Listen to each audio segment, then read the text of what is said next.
नमस्कार दोस्तों। लंबे वक्त से खामोश रहने के बाद, लंबे वक्त से चुप रहने के बाद अचानक वसुंधरा राजे को क्या हो गया? वसुंधरा राजे हमलावर हो गई हैं, हमला बोलने लगी हैं, लेकिन किस पर बोल रही हैं? बिना नाम लिए बोल रही हैं। और क्या कह रही हैं वो सुनिए दोस्तों। उससे पहले मैं आपको बता दूं, 113 दिनों के बाद वसुंधरा राजे भारतीय जनता पार्टी के प्रदेश कार्यालय पहुंचती हैं।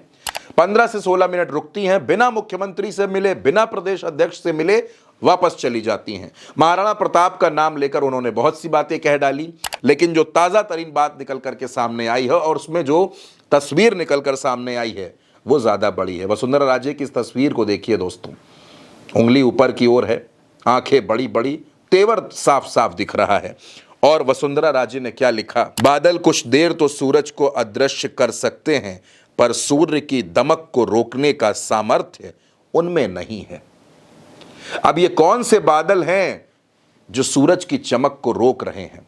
जाहिर सी बात है, वसुंधरा राजे का इशारा दिल्ली की तरफ है। दरअसल दोस्तों, जब से वसुंधरा राजे मुख्यमंत्री नहीं बनाई गई तब से वो खासी नाराज हैं। और अब 1 साल होने को आ गया। 1 साल से भजनलाल शर्मा राजस्थान के मुख्यमंत्री हैं। वसुंधरा राजे इस बात को अब तक हजम नहीं कर पाए कि उनकी कुर्सी छीन कर किसी दूसरे को दे दी गई। चर्चा हुई कि वसुंधरा राजे को कुछ बड़ा मिलेगा, वसुंधरा राजे को उनके त्याग का फल जरूर मिलेगा। भारतीय जनता पार्टी में राष्ट्रीय अध्यक्ष के लिए वसुंधरा राजे के नाम की चर्चाएं शुरू हो गई, लेकिन फिर महाराष्ट्र और हरियाणा, झारखंड, इन तमाम राज्यों के चुनाव आ गए तो अध्यक्ष बनने वाली फाइल भी कुछ वक्त के लिए रुक गई। और अब दोस्तों चर्चा यह है कि बहुत जल्द बीजेपी को नया अध्यक्ष मिलेगा और आरएसएस कहीं ना कहीं वसुंधरा के पीछे खड़ा हो गया है। तो वो लोग जो वसुंधरा राजे को बीजेपी का अध्यक्ष नहीं बनने दे रहे, जो उनकी राहों में अभी भी रोड़े अटका रहे हैं, उनके लिए वसुंधरा ने 2 टूक शब्दों में कह दिया है कि सूरज की चमक को बादल कभी रोक नहीं सकते, कभी ढक नहीं सकते।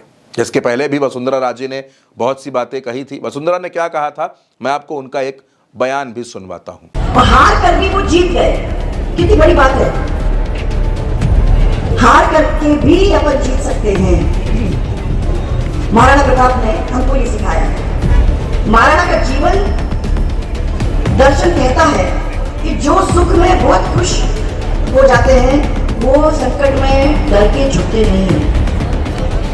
उन्हें ना तो सफलता, और वो जो क्या है संकट के अंदर डर जाते हैं तो उनको ना तो सफलता मिलती है और ना इतिहास के अंदर उनका नाम आता है। उनसे हमें सीख लेना चाहिए कि सांप को कितना भी प्रेम कर लो, वो अपने स्वभाव के अनुरूप ही चलेगा और कभी ना कभी आपको डसेगा नहीं। दोस्तों, वसुंधरा राजे के तेवर से हर कोई वाकिफ है। चाहे भारतीय जनता पार्टी के नेता हो, कांग्रेस के नेता हो, हर कोई जानता है कि मैडम अलग मिजाज की नेता हैं। वसुंधरा राजे मान और स्वाभिमान के आगे कभी भी कुछ बर्दाश्त नहीं करती। मुख्यमंत्री रही राजस्थान की तो पूरे दम के साथ सरकार चलाई, और अब जब वो मुख्यमंत्री नहीं है, जब संगठन में उनके पास कोई बड़ा पद नहीं है, तो वसुंधरा राजे एक तरह से तलवारें खींच रही हैं। जाहिर सी बात है, वसुंधरा राजे को अब उनके कद के मुताबिक पद चाहिए।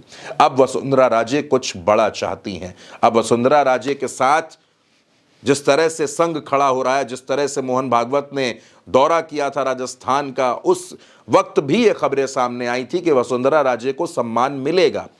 लेकिन अब वसुंधरा राजे ऐसा लगने लगा है कि पूरी तरह से आर पार के मूड में है। दोस्तों, लोकसभा चुनाव में वसुंधरा राजे ने प्रचार से पूरी तरह दूरी बनाई। वो सिर्फ अपने बेटे की सीट पर वोट मांगने के लिए गई। उसके बाद जब राजस्थान में 7 सीटों पर उपचुनाव हुआ तो भी वसुंधरा राजे उपचुनाव के प्रचार से दूर रहीं। 113 दिन तक वो भारतीय जनता पार्टी के प्रदेश कार्यालय नहीं गई, जबकि वसुंधरा राजे जयपुर में रहती हैं। जयपुर में बीजेपी का कार्यालय है, तब भी उन्होंने कार्यालय से दूरी बनाई, किसी भी तरह की बैठकों में शामिल नहीं हुई। और अब एक के बाद एक एक्स पर पोस्ट लिखकर जिस तरह से वो अपने तेवर दिखा रही हैं, उससे एक बात बिल्कुल साफ है दोस्तों कि वसुंधरा राजे के दिमाग में, वसुंधरा राजे के मन में बहुत कुछ चल रहा है। अब वसुंधरा राजे क्या करने वाली हैं, बीजेपी में क्या होने वाला है, इसके लिए थोड़ा सा इंतजार करना पड़ेगा। और इस वीडियो पर आपकी जो भी राय हो कमेंट बॉक्स में हमें जरूर बताइएगा। नमस्कार।